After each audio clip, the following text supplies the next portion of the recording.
your government has made it pretty clear that that pipeline is in the country's national interest. Does that mean it's a fait accompli? Well, I would put it a little differently, Peter. What I think I've made clear is that I believe selling our energy products to Asia is in the country's national interest. It is in our interests for all kinds of reasons that we diversify our exports, particularly our energy exports. I think the industry will tell you we already pay we get a bit of a discount because we're a captive supplier to the United States. The growth now and in the future is going to be in Asia, and we have got to take advantage of that, particularly in a critical area like energy.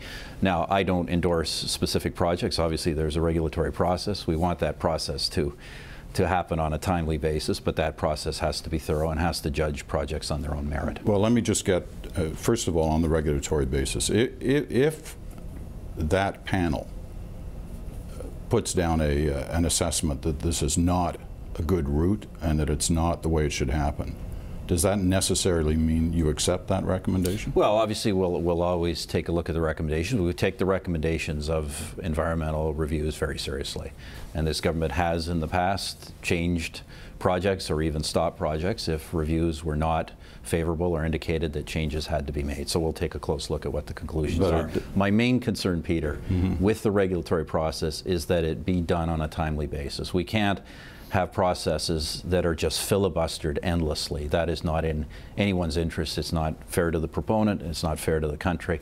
And we're certainly going to make sure going forward that processes, while thorough, are done on a timely basis. Well, and that's an important part of the kind of economic reforms we're going to be looking at going forward. Well, you've made it clear that the timely basis is important to you, but also that those who are, in your government's words, holding up the process, are running the potential of doing that, are radicals, funded from the outside our country.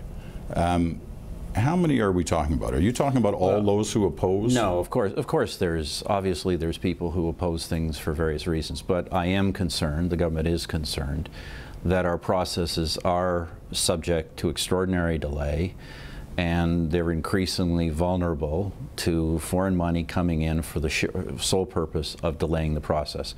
And I think ultimately, because it's Canadian jobs that are at stake, that Canadians have to be the ones who make the decisions. But you're not necessarily against foreign money being represented at the table when these proposals are being discussed? Well, I personally prefer to see the process be a Canadian process. I don't know that it would necessarily be very easy to stop all foreign money coming in anyway, but I certainly want to make sure that the process is thorough and is being done in the interests of Canada and Canadians. But there is a lot of foreign money on the other side of the table, you know, proposing this, wanting this. I mean, the Chinese own an enormous amount of, or a significant amount of the oil businesses in Alberta, increasing all the time, billions of dollars invested in the last 3 years.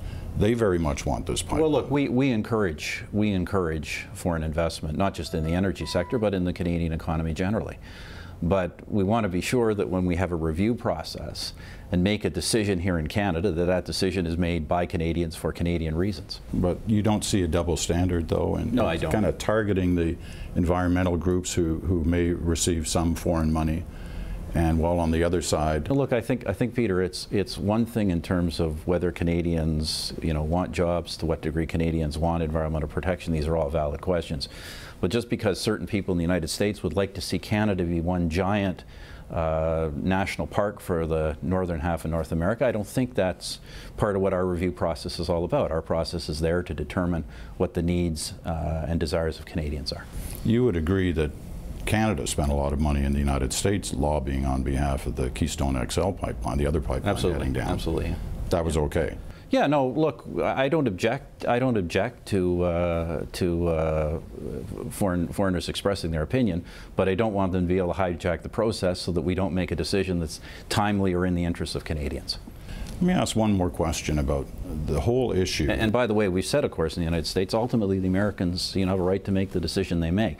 I think it's pretty obvious what the right decision is, not just from an energy, not just from an economic and environmental standpoint, but from an energy security standpoint. When you look at the Iranians threatening to block the Strait of Hormuz, I think that just illustrates how critical it is that supply for the United States be North American. So that's a point we'll continue to make, but we respect the fact the Americans have a right to make their own decisions. And that decision now appears at least a year away, if not a little longer. The push towards Asian markets would be happening whether the Americans had already approved Keystone XL or not, right? I think what's happened around the Keystone is a wake-up call. The degree to which we are dependent or possibly held hostage to decisions in the United States, and especially decisions that may be made for very bad political reasons. So I think that just it puts an emphasis on the fact that we must reform our regulatory processes to get timely decisions on diversification of our markets.